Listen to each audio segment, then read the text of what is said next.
السلام علیکم، میرے چینل ذکر باکس میں آپ سب کا ویلکم ہے۔ آج میں مفتی طارق مسعود صاحب کی ایک ایسی ویڈیو پر ریئیکشن کرنے والی جس میں انہوں نے اپنی 4 شادیوں کے بارے میں کچھ پرسنل باتیں شیئر کی ہیں۔ کیا آپ کو پتا ہے کہ کیسے انہیں خود ہی لڑکیوں کے رشتے آتے تھے اور 4 شادیاں انہوں نے کن کن سے کری ہیں؟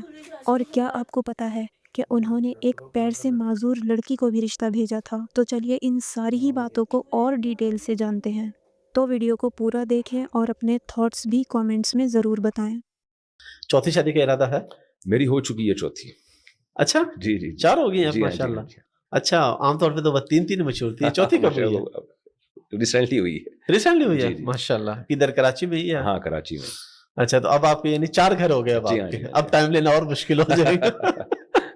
اچھا شادی کے لیے آفرز بھی تو آتے رہی ہوں گے، ڈائریکٹلی بھی کبھی آفرز؟ پہلے تو کوئی لفٹ نہیں کراتا تھا جب میں مشہور نہیں تھا۔ اچھا میں تو لوگوں سے کہتا ہوں میں نے دوسری شادی کے لیے بھی لنگڑی لڑکیوں کے لیے پیغام نکاح بھیجے، جو بیچاری لنگڑی کا لفظ تھوڑا سا نامناسب ہے، پاؤں سے معذور لڑکیوں کے لیے۔ آپ کا مقصد تو لوگوں کو سمجھانے کے لیے۔ اور اسی طرح تیسری شادی کے لیے بھی میں نے ایک ایسی خاتون کو نکاح کا پیغام بھیجا جن کو لقوہ ہوا تھا۔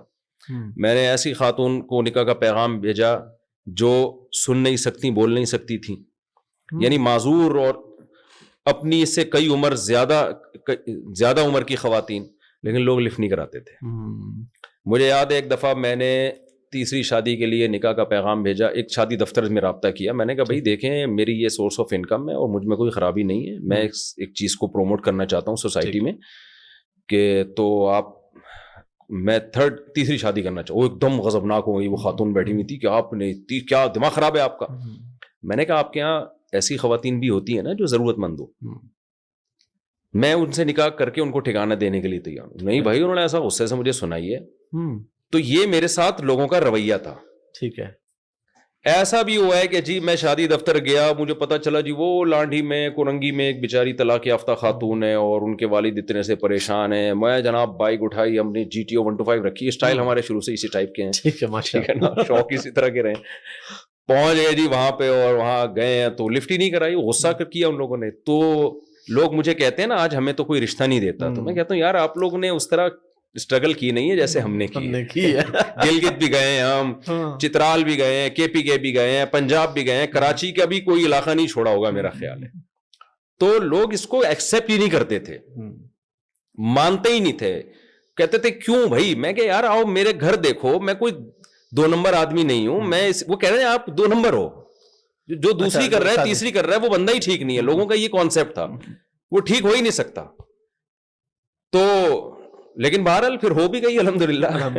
اس کے بعد تو پھر ایسا ہوا ہے کہ جی جب میں مشہور ہوا ہوں تو پھر تو رشتے پیچھے پیچھے ہم آگے آ گئے، پھر ہم کہہ رہے ہیں یار اچھا پھر جن لوگوں نے انکار کیا تھا نا وہ بھی آ گئے 10 سال کے بعد رابطہ کر رہے ہیں کہ جی، تو وہ پھر اس کے بعد جا کے رابطہ کر رہے ہیں۔ تو میں کہتا آپ اس وقت کر لیتے، آج شاید سکون میں ہوتے، خوشی میں ہوتے۔ تو ڈائریکٹ آفرز بھی آئی کبھی؟ ڈائریکٹ آفر آئی جی بہت دفعہ آئی۔ ابھی جو آپ نے شادی کی ہے یہ اگر آپ بتانا چاہے تو طلاق یافتہ ویسے یا نہیں؟ یہ میری پہلی 2 وائف طلاق یافتہ ہیں، لاسٹ 2 وائف کماری ہیں۔ اچھا مفتی صاحب آپ مشہور کب ہوئے تھے؟ تو یہ تھی وہ باتیں جو مفتی طارق مسعود صاحب نے اپنی ویڈیو میں شیئر کی۔ مجھے ایسا لگتا ہے کہ مفتی طارق مسعود کو بہت زیادہ ٹرول بھی کیا جاتا ہے ان کی 4 شادیوں کو لے کر، اور ان کے اس پر بیان بھی کافی زیادہ ہیں۔ تو اب ان لوگ کو پتہ لگ ہی گیا ہوگا کہ مفتی طارق مسعود صاحب کی ان شادیوں کو لے کر کیا تھاٹس اور کیا کیا ریزنز تھے، اور جو کچھ بھی انہوں نے شیئر کیا اس کے بعد مجھے پرسنلی ایسا لگتا ہے کہ انہیں ٹرول نہیں کرنا چاہیے۔ اگر آپ کسی نیک مقصد سے کوئی کام کر رہے ہو یا کسی بے سہارا کو سہارا دینے کے لیے، ٹرول کرنے جیسی کوئی بات نہیں ہے۔ جسے کرنا ہے کرے، جسے نہیں کرنا وہ نہ کرے۔ آج کل یہی ہو رہا ہے، ایک مسلمان دوسرے مسلمان کی، علماء کی بس ٹانگ کھینچنے میں لگا ہے۔ اس سے ہمارا صرف نقصان ہوتا ہے، اور فائدہ پتہ ہے کس کا ہوتا ہے؟ دشمنوں کا، جو اسلام کے دشمن ہیں۔ باقی آپ سب کی اس پر کیا رائے ہے مجھے کامنٹس کر کے ضرور بتائیں، اور اپنا اور اپنی فیملی کا بہت بہت بہت زیادہ خیال رکھیں۔ بائے بائے، اللہ حافظ۔